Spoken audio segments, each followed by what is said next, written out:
Welcome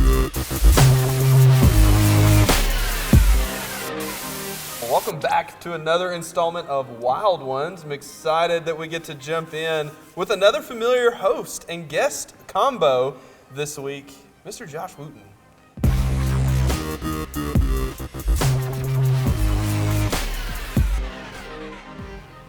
And the crowd goes crazy.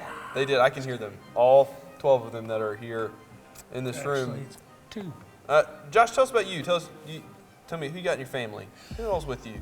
Married way on up out of my league to my beautiful wife, Lena, who is a marketing director, rock star. She has a nickname too, which is? Lean Dog. Lean Dog, that's right. Championship mom. I do that to a lot of people, actually. I just the first syllable of their first name and just attach the word dog to the end of it. Some names it doesn't work, like Trent Dog, doesn't work. No. Hand Dog, and my daughter Hannah, sophomore at Lipscomb. She's been making me look like a way better dad than I am for many, many moons. She's amazing, sweet, sweet girl. And my son, who is 15, Ryman, musician, sophomore at, repping the merch. There it is. Yep. He's a musician, sophomore at HHS, and that's us. # Wooten Clan. There it is. How are you with spicy foods? I love spicy food, man. I'm all the way Nashville hot chicken and hot wings, so I'm excited about this. It'll be fun for both of us to do this again. I'm excited about it. We'll jump in. All right, let's go mild. Let's just get this one out of the way. You did go boneless, though. I'm not afraid of boneless. Comment below. Traditional or boneless? We'll see what gets more votes. Tell us, Josh, what is your role at NorthField? Tell us how you're connected. Tell us your favorite people. No, I'm just kidding. I don't do that. But tell us your role. Tell us about your life Tom group. and Lisa the best right now. Those two. Those are the names I see in the bottom right corner of a piece of paper that I get every now and then. I'm just kidding. No, we've got direct deposit. Yeah. I love them all. No, I'm the lead pastor of NextGen Ministries. Basically, I oversee all the ministries from kids through student, birth through high school ministries, and it's a privilege serving alongside you guys. For those of you who don't know, we have a rock star team of ministry leaders here in our NextGen staff with Anna and Savannah and Caleb and Haley and Trent, and they're just knocking it out of the park every day, all stars. So it's super fun. Yeah, buddy. Fun. But you coming in, you've got an experience in all sorts of ministry realms. Tell us, where have you been doing before? You worked with kids and students your whole life? Is that pretty much what you've been doing? Well, not my whole life. I had a BC before Christ came along in my life. It was a little bit different, but I have been now in serving the church in a full-time ministry for almost 20 years. Started as a children's pastor for quite a while, and then recently, within the last 4 or 5 years, moved into family ministry or a family pastoral, similar to a next generation role. And I've been doing that for almost 20 years. And my wife is full-time, and she's the marketing director for a Christian publishing company. So they produce curriculum, they produce books, they do conferences. So she and I both have served vocationally within ministry, specific to kids and next generation and families now for almost 20 years. And I know I do not look near old enough to be doing anything for 20 years. I'm just kidding. Back in my day. Yeah, like the internet was just getting going when I started in ministry. That's so sad to say. Oh, that wasn't so true. Joke. That wasn't even a joke. I didn't even have an email for my first one. Oh, wow. I'm sorry if I just... Yeah. We're just going to end up roasting one another. That's all good. Deal. I got thick skin. Jammin' jalapeno. Jammin' jalapeno. This one, I'll be honest, this one was better than I thought it was going to be. It got a good flavor. Props to B-Dubs. I don't know if we can shout them out in our videos. But we're going to. And send wings.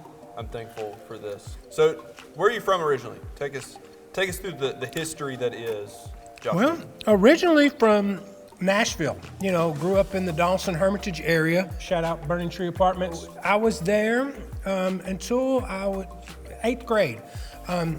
Unfortunately, both of my parents passed away from cancer before they were 40.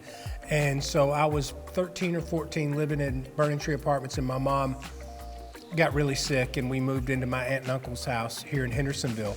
And I don't know if you know anything about the demographic. I think you do over at Burning Tree. From growing up in that side of town and to moving to Hendersonville, it felt like I was transported to Beverly Hills 90210 when I got into middle school in 8th grade. But yeah, and I've lived basically in Hendersonville area ever since. Yeah. Had one stint in Boulder, Colorado, my hippie days for a hot minute, but other than that, Hendersonville for life. This is a little strange question. If your childhood had a smell, what would you say it was? All right. That's a good question. It depends on, I have several, I don't know, because I stayed at my grandparents' house. I have 3 places I was raised, 2 sets of grandparents in my house. All right, my parents were both hippies. So that smell, Jimi Hendrix, right? It would smell of incense. Yeah. And my other smells would be like bacon, the fried bacon. Every time I smell bacon, I think of my sweet granny's house. Oh, good stuff. All right, moving on to my personal fave, the Caribbean jerk. Yeah. Every time, key to my heart. People ask me all the time. Actually, that's not true. No one's ever asked me that. But if there was, it's Caribbean jerk from Buffalo Wild Wings. You know, I actually had an aunt who lived in Jamaica. For real? Yeah, she was Jamaican, we called her. Real deal. We went on our senior trip to go visit her. It was awesome. Josh, I'm going to put you on the clock. Uh-oh. Hearing a little bit of your story, I'm going to put 60 seconds on the clock.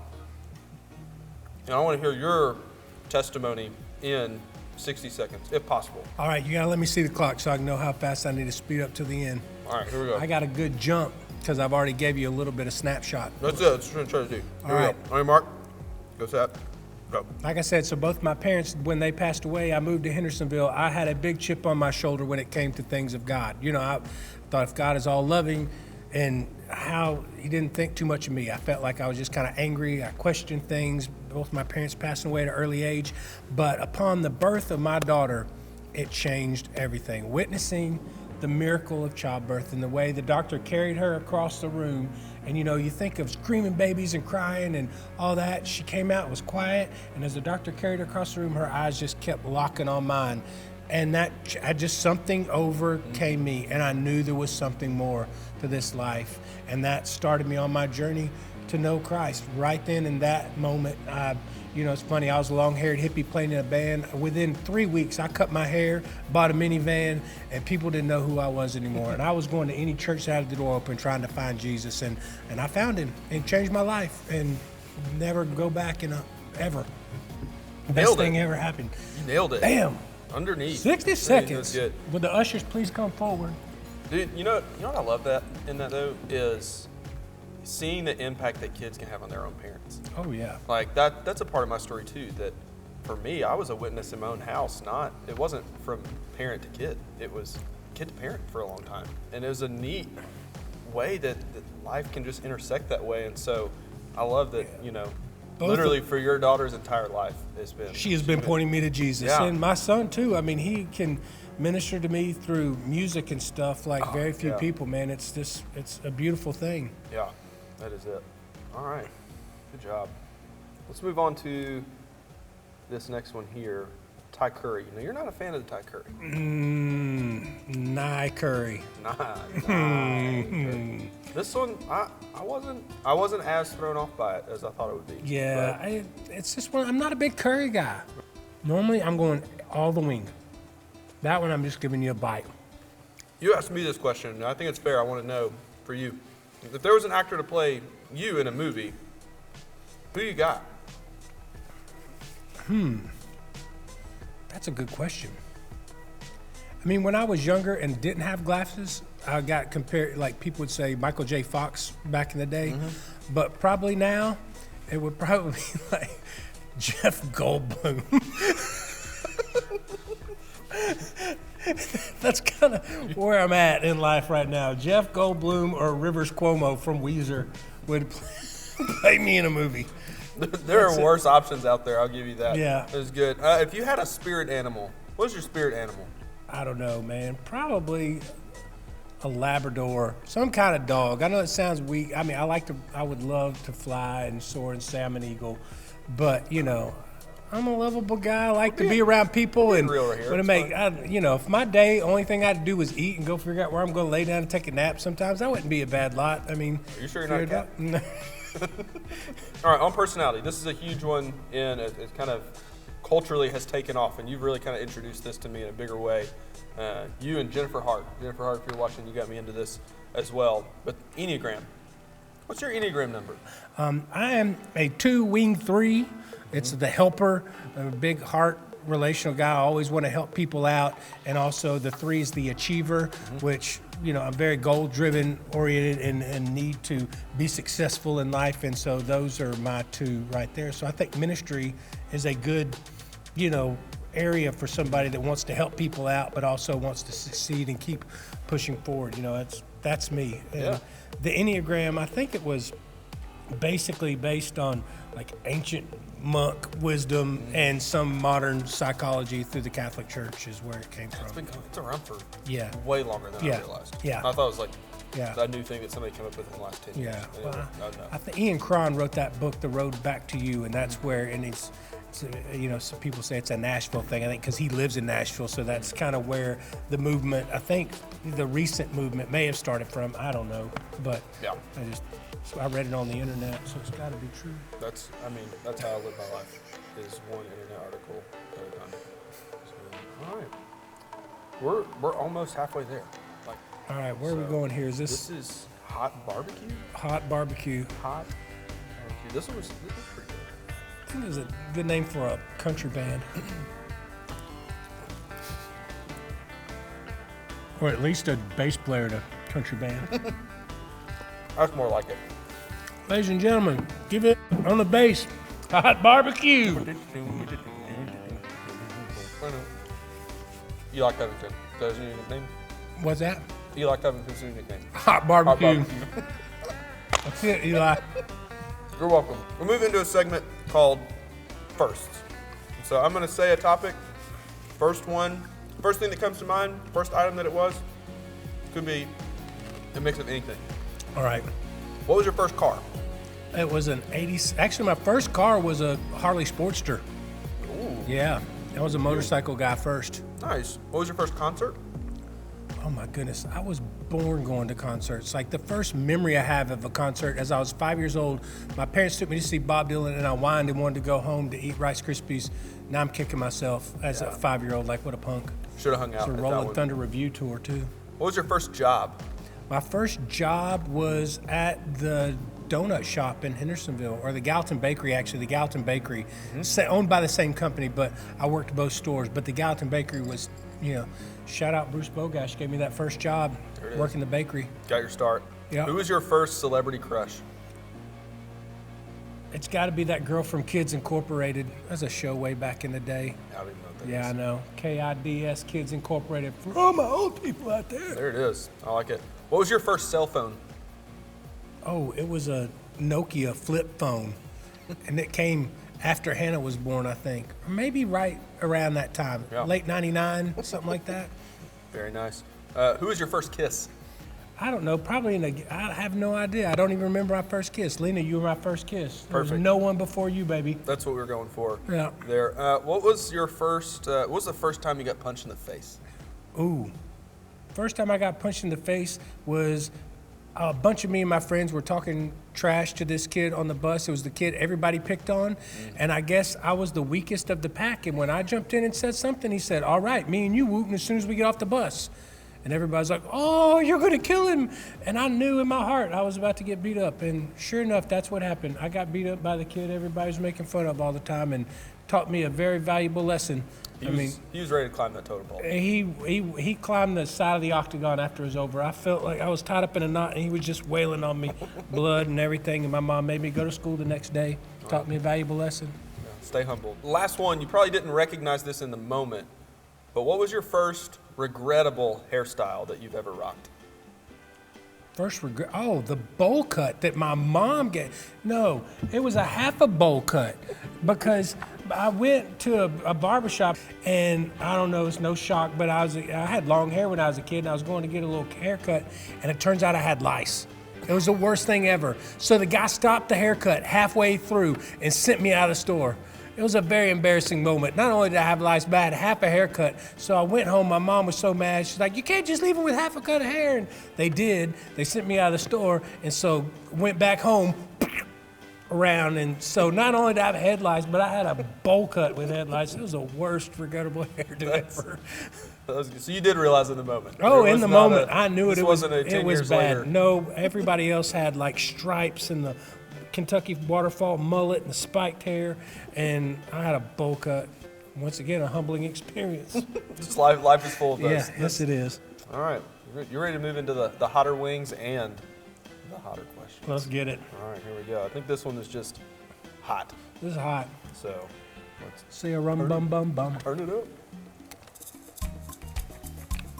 Ole, ole, ole, ole. That one got me. Did it really? I don't know. You didn't grab the milk.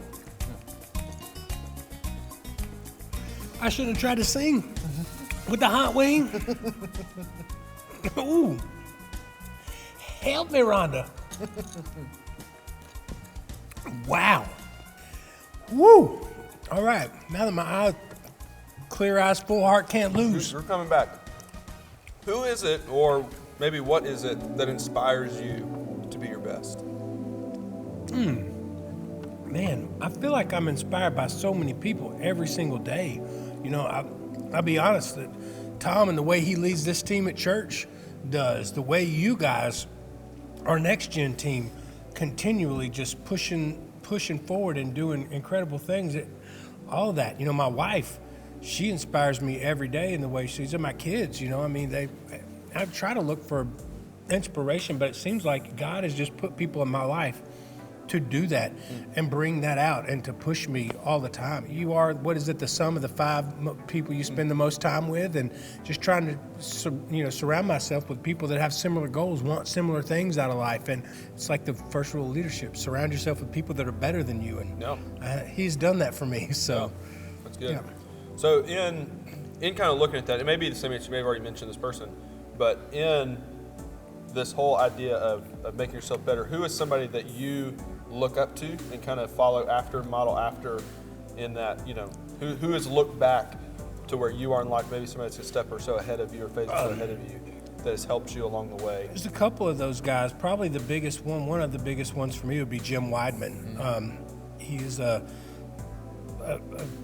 pioneer of children's ministry, and now he's the NextGen pastor over at the Belonging Company here in town. And he and I have, you know, since the first conference I went to one of his breakout sessions, and I followed him around like that puppy dog, just wanted to learn from him. And he was generous enough to reach back and kind of has mentored me for 20 years now. Yeah. One of those guys, Dr. Ron Hunter, the CEO of and founder of D6 Family, is another one of those guys that I can just call and lean on for wisdom and leadership, life. You know, they're a couple steps ahead. And Jim has been one of those guys, and Ron, both have been those guys for me. And also John McClendon here, you know, a pastor here in town, has done that for me. You know, he saw something in me many years ago that I didn't even see in myself. You know, tell people to recruit like Jesus. Yeah. You know, how he pulled things out, and those guys have done that for me. And that's what I hope to continue to reach back and do for the next generation. See things in them that they don't see in themselves. Yeah, yeah. So does it scare you at all to think, you know, as people, as you look up to people in life and you think, like, man, like, they're just idols that I have, these heroes, these, you know, not idols in the sense of like you worship them, but people that you just know they mean a lot to your life. How does it make you feel to know that there are people that look at you that way? I try to model and just be real and authentic and not put any pressure on myself and be anybody other than who God has created me to be. Good, bad, and ugly. You know, I strive to be the godliest man that I can, but also realize I got as much, it feels like, as Hagrid from Harry Potter, you know, walking around going, oh, I probably shouldn't have said that, you know, sometimes. But, you know, it's all good. You know, I just try to speak hope and like I said, just, you know, speak those things and into people's lives and see things in them, potential, and pull that out of them, you know, because I remember somebody did it for me. I have no from where I came from, there should be no reason I'm sitting here at a church of over 1,000 people or however many is here and leading hundreds of families, children. You know, I told Lena when she first was pregnant, I'm probably the last person on earth who want to be the father of this child because I'm that much not together. But what God has done and those people like that seeing things in me, I'm living the dream, and I want that for every single person on this planet. And so whoever he puts in front of me that day, I'm going to try to give them as much hope as I possibly can. That's awesome. All right. I'm stretch. All right. Well, mango habanero. You all right over there? I'm You messing. thinking about milk? I'm messing. I ain't thinking about milk. I ain't gonna touch that milk. Don't even look at me, milk. All right. We're gonna jump into a little rapid fire. We're gonna dive deep into who is Josh. Uh-oh. So in this rapid fire segment, we're gonna do some of your favorites. All right. Pow, pow, pow, pow. That's what I want. That's what I want. All right. All right, here we go. You ready? Yep. Favorite color. Brown. Favorite book. The Bible. Favorite sports team. Titans. Favorite meal and or restaurant. Hot chicken, Hattie B's. Favorite Bible verse. Probably Philippians 4:13. Favorite movie. Ooh, that's a tough one. Sorry. Good as Forrest Gump. Good answer. Favorite actor. Tom Hanks. Good answer too. Favorite candy. Dark chocolate sea salt soiree from Ghirardelli. Pinkies Little up. I like bougie. it. I like it. Favorite TV show. The Office. Nice. Favorite article of clothing. Shoes. Favorite artist. Bob Dylan. Favorite album from that artist. Blonde on Blonde. Very good. Favorite city in the world. Nashville. Favorite child. Both. Tried to get you to Both. slip. Nope. Nope. Favorite drink. Sweet tea. Favorite day of the week. Friday. Friday. Favorite season. Spring. Who's your favorite late night TV host? Oh, Jimmy Fallon. Hands down. Hands down. What's your favorite emoji? Probably the face that does like this. The confused one with the squirrely. Oh, yeah. Yep. And favorite pair of shoes that you own? Oh, I have a pair of Jordan 1s that are like almost 30 years old. Chicago red Jordan 1s. They're old, but they're almost in mint condition. So, yeah, those are my favorite shoes. Do you ever wear them? Yeah, on a special occasion. Like There was a anniversary? 90s benefit show that I got to rock with my son and a big band, and so I wore them then. And, yeah, that's the last time I remember wearing them. Nice. Well done on rapid fire. You did quick. Oh, I was trying to go blazing next. What am I doing? Calm down over there. Wild next. You're getting lost in the sauce. Yeah. Lost in the sauce. Are we going wild here? Wild is next. We're gonna have Would You Rather Wild. All right. So on these next ones. So I'm gonna give you a couple questions. You go ahead and eat if you want. I'm gonna give you a few different questions, a few different Would You Rathers, and on these, I'd like for you to explain your logic and why you're thinking what you're thinking. Okay? Got a few different categories on this. I'm gonna ask you the first one, then I'll eat my wing. So, would you rather be an amazing virtuoso at any instrument, but only if you had to play naked? Or would you rather be able to speak any language and talk to any person on the planet, but only if you closed your eyes and danced around while you talked? Oh my gosh, that's such a weird question. It gets worse.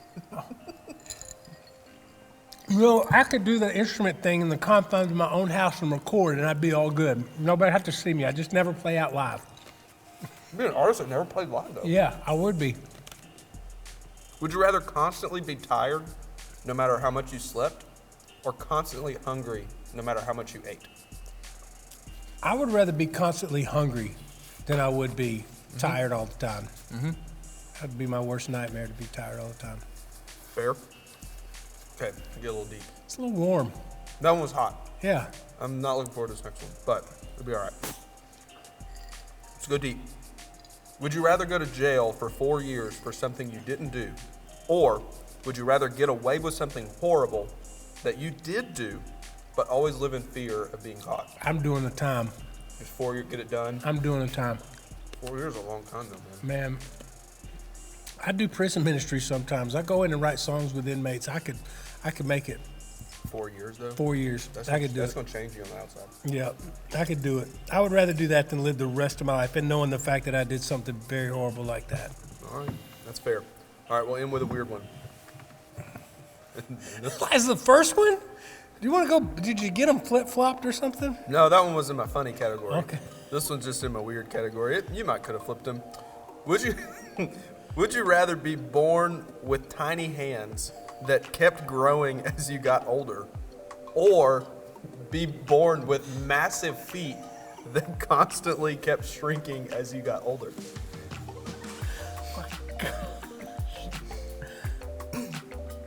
So, just imagine, like, baby hands, but then by the time, like right now, you'd have like Shaquille O'Neal hands on your 6-foot frame, like, and then like you're like 80, and just. I would be freaking people out as an old man. Just kind of, I'd buy some extra big pockets, going out in the public. People stare at me funny. Hey, what's up? High five. You could never do down low too slow. You just like knock kids over. It'd be bad. That's so weird. But the other side though, massive feet, but they get smaller. Dude, I'd go feet, because you can hide some feet a little bit easier than you can hide hands. As a kid growing up, if you had big feet. You're a big shoe guy though. That's why I was a little nervous on that. But you could hide them up under a table, under the desk. I'm going big feet at early age, and they'll get a little smaller. I thought you'd go the other way. I thought that you wouldn't want to be like the second grader with size 21 shoes.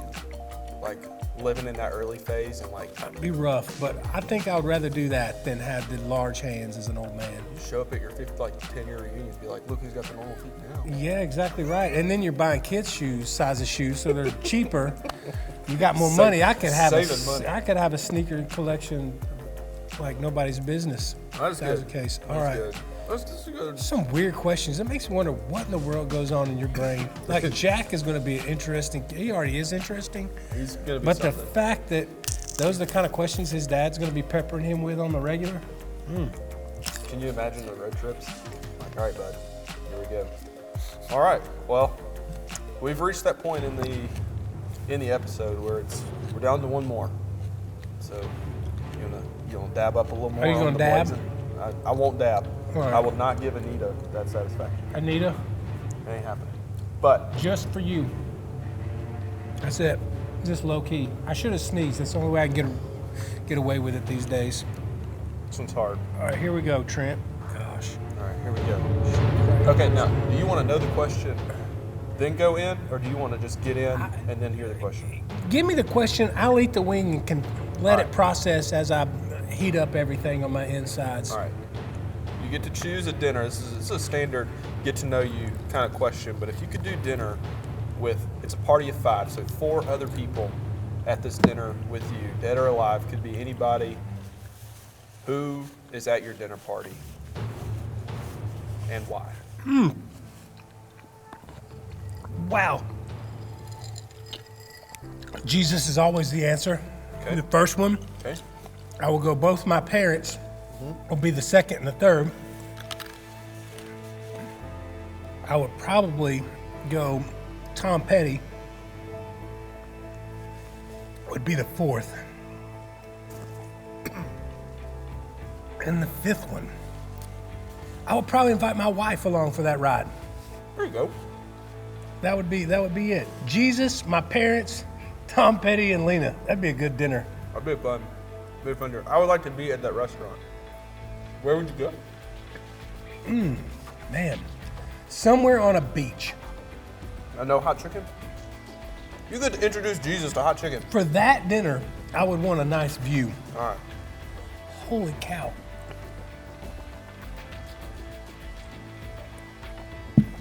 If you're not going to drink your milk, I may go in and... You just pump me out, I don't care. I ain't touching it.